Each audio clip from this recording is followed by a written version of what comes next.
We are actually live, but I got to do our little commercial.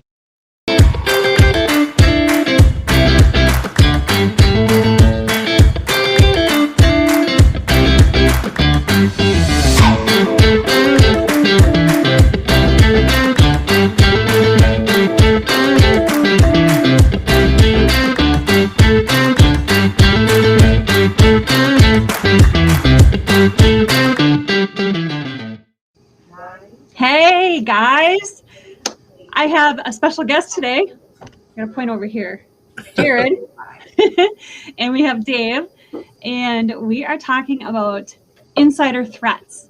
We all know about malware and antivirus, but tell us what an insider threat is.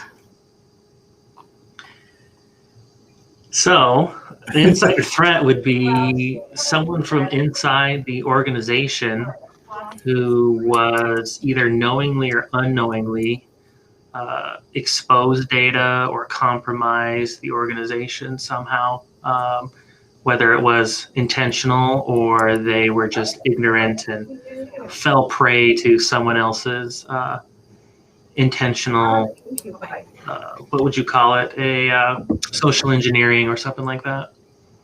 Yep. Can you give us an example? Like, is it something that I think is legit and I just click on it?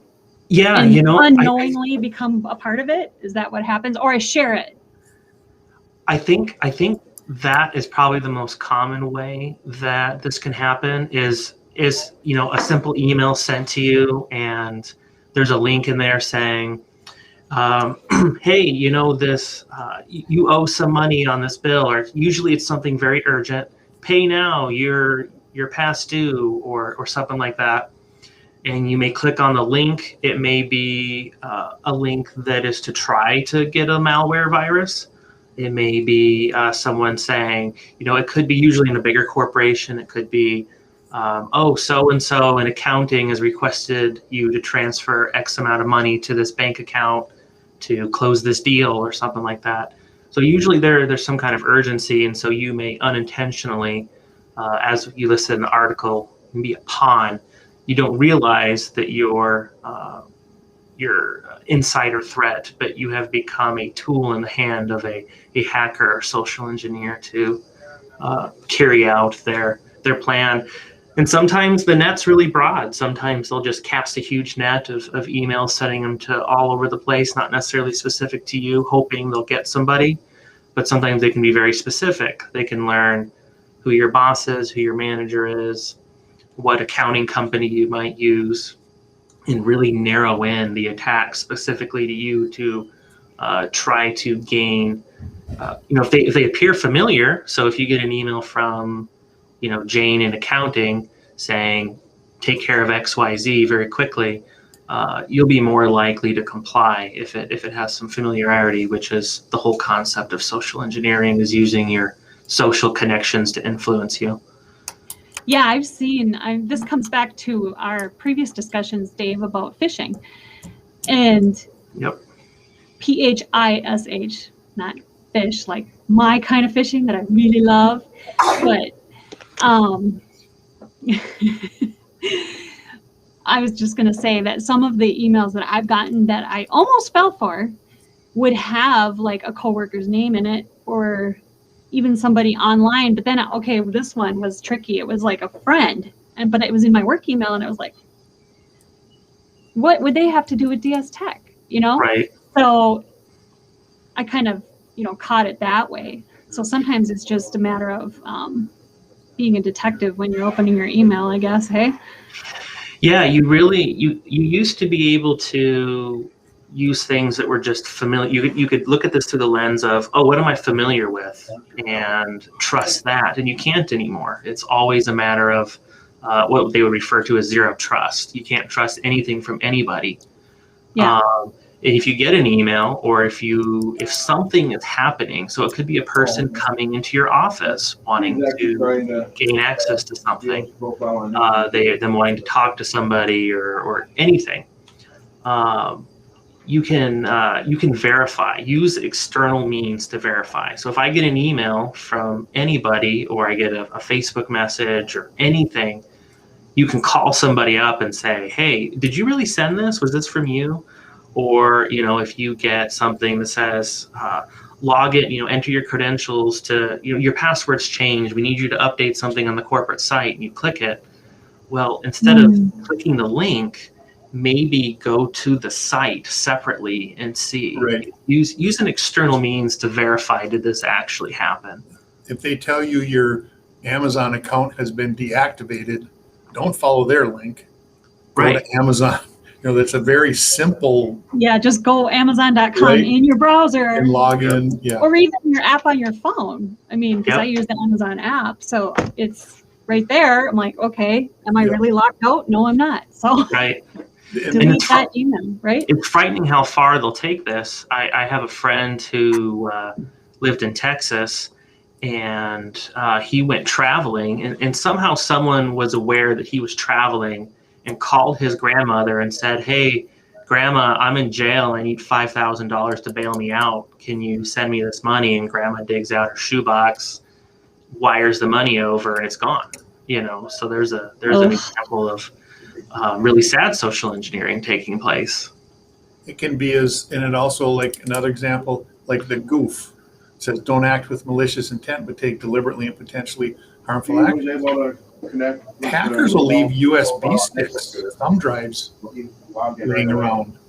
As simple as that. You don't even realize it. Oh, I wonder what's on this. I can find who it is. You're a good, best intentions, and you plug it in, and that is a tricky, sneaky one. Yes. So they have no end of. They're not stupid. They just do illegal things. Right. Well, and you talking about the goof, those are people who have too much trust. They're not following a zero trust concept. They're just maybe don't give much concern about it. Maybe they're uneducated and don't understand. But a lot of times, that can just be something as simple as, oh, here's our company accounts. I'm editing this Excel document with a bunch of social security numbers in it. I'm gonna save it to my Dropbox account so I can work at this from home. Guarantee that a company's policy should be against that. But it's just using those concepts of, this is personal information. I could get in big trouble if I remove this from the premise. I think goof might be kind of a misnomer as well, because a lot of times people who are like strong computer users, they know how to do certain things to save themselves time or money in the best of intentions, and don't realize they're putting their company data, whatever, at risk. Right. They know enough to be dangerous. Yeah, you have to really, within a business, you have to develop a security mindset among all the employees. It can't just be a security officer or that IT guy who always tells me, not to do that. It's, we need to collectively have a security mindset, because we can put in all the firewalls and malware protection all day long, but the weak link is always human beings. And they have to, you have to really keep your eyes peeled. So for the business owner, have a plan in place. Number one, make sure your employees know what to do, right? If they're going to work from home or whatever, have a plan in place. What about education, Dave? We used to have and I don't know if we do it anymore. Was it called KnowBe4 or something? We use InfoSec. Oh, okay. So we do have that. We have that training. Service, Yep. right? It's fish training, where they purposely send you, all your employees, phishing emails to train them not to click those kinds of things. I just got one this morning. You did?